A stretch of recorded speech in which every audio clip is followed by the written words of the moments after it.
अस्सलाम अलैकुम, मैं हूं शगुफ्ता इमरान और आप देख रहे हैं TST न्यूज़।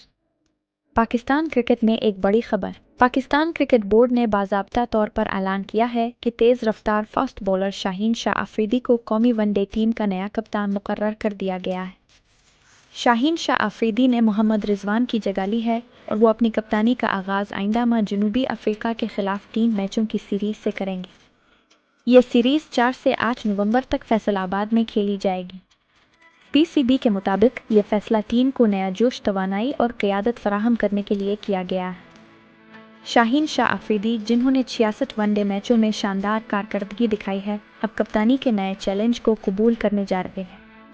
तज्ज़ियाकारों के मुताबिक ये तब्दीली पाकिस्तान क्रिकेट के मुस्तकबिल के लिए एक नया बाब साबित हो सकती है, ताहम कप्तानी और बॉलिंग दोनों जिम्मेदारियां एक साथ निभाना एक बड़ा इम्तिहान होगा। यही थी अब तक की ताज़ा खबर। मैं हूं शगुफ्ता इमरान, TST न्यूज़ के साथ बराह रास्त क्रिकेट ग्राउंड से।